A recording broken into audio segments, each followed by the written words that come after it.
Matthias Trumm hat einen echten Schatz entdeckt. In der Holztruhe lagern 200 Jahre Familiengeschichte in Schriftform. Doch erst nach dem Tod seiner Großmutter schaute der Bamberger Braumeister genauer rein und fand das Sudbuch seines Urahns Konrad Graser. Auch der war Brauer. Er hat wirklich beginnend mit dem Dezember 1840 jeden einzelnen Sud Bier aufgeschrieben, den er gemacht hat. Mit ganz vielen Details, also wie viele Eimer Bier er produziert hat, wie viele Scheffel Malz verwendet wurden, wie viele Pfund Hopfen. Und das Tolle sind auch schon allein diese Maßeinheiten. Über 200 Bierrezepte stehen in dem Büchlein. Das weckt Matthias Trumms Ehrgeiz als Braumeister und Brauereiinhaber. Er macht sich auf die Spuren seines Vorfahren und will Biere aus dem Sudbuch Konrad Grasers nachbrauen, so originalgetreu wie nur möglich. Doch viele Maß- und Temperatureinheiten von früher sind längst nicht mehr gebräuchlich. Auch die Originalzutaten bereiten ihm Kopfzerbrechen. Da muss man auch ehrlich sein. Die Gersten zum Beispiel, die damals verwendet wurden, waren andere, als wir die heute haben. Die sind über die Jahrhunderte einfach weitergezüchtet worden für höheren Ertrag, für bessere Resistenzen und so weiter. Diese ganz alten Sorten bekommt man nicht. Insofern wird es nicht 1:1 der Geschmack wie in der damaligen Zeit sein. Runter geht's in die alten Felsenkeller. Eigentlich ist hier unten sein Tagesgeschäft. Die Bamberger Brauerei Heller produziert hier das bekannte Schlenkerler Rauchbier. Die neuen Biere nach altem Rezept sollen aber ohne Rauch auskommen und schmecken wie vor 150 Jahren.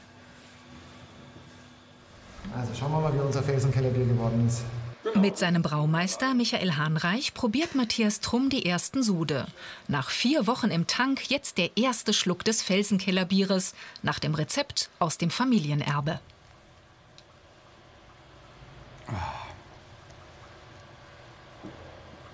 Ziemlich gut. Das kann man jetzt gar nicht irgendwie mit einem klassischen Biertyp vergleichen. Ich denke so auf den ersten Geschmack, wir haben es jetzt das erste Mal nach der Reifezeit verkostet, hat das von Attribute von mehreren Biertypen, ein bisschen was von einem Märzen, ein bisschen was von einem Export, aber auch von der Cremigkeit und von der Süffigkeit, was von einem hellen, von einem klassischen hellen, ja. Wie im alten Rezept reift der Sud nur über die natürliche Raumtemperatur von 7 oder 8 Grad, genau wie damals in den unterirdischen Bamberger Kellern. Die Kühlsysteme an den Tanks bleiben aus. Heutzutage in modernen Brauereien arbeitet man eben mit Tanks, die entweder in gekühlten Räumen oder meistens sogar direkt gekühlt sind. Mit relativ tiefen Temperaturen geht man fast bis auf 0 Grad runter. Und früher waren diese Temperaturen eben höher. Und der Hintergedanke von diesem Experiment oder von dem Konrad Graser Felsenkellerbier ist, dass man eben diese alte Verfahrensweise ohne die künstliche Kühlung macht. Und wie man sieht, es passiert auch geschmacklich was dabei. Hallandorf bei Forchheim. Die Brauerei Rittmeier ist ein Traditionsbetrieb, gegründet 1422.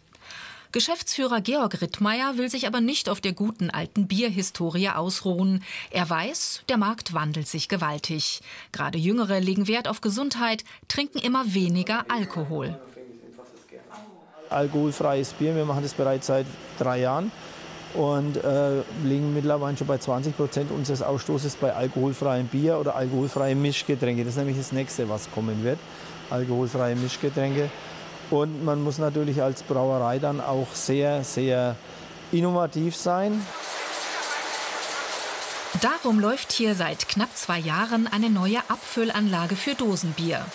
Für eigene Marken, aber der Betrieb füllt auch für viele andere deutsche Brauereien ab.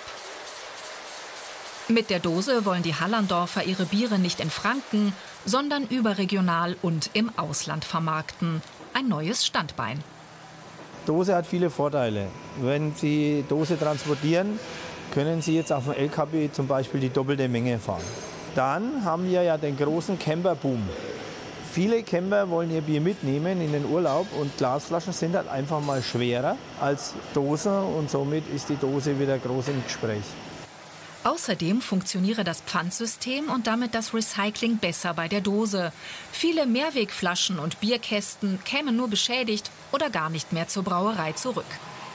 Georg Rittmeier hat noch mehr Ideen umgesetzt. Sein Unternehmen stellt er mit Photovoltaik, Wasserkraft und Abwärme umweltfreundlich auf. Ökobiere aus nachhaltig angebauten Rohstoffen ergänzen auch sein Sortiment. Und die gibt's auch schon in der Dose.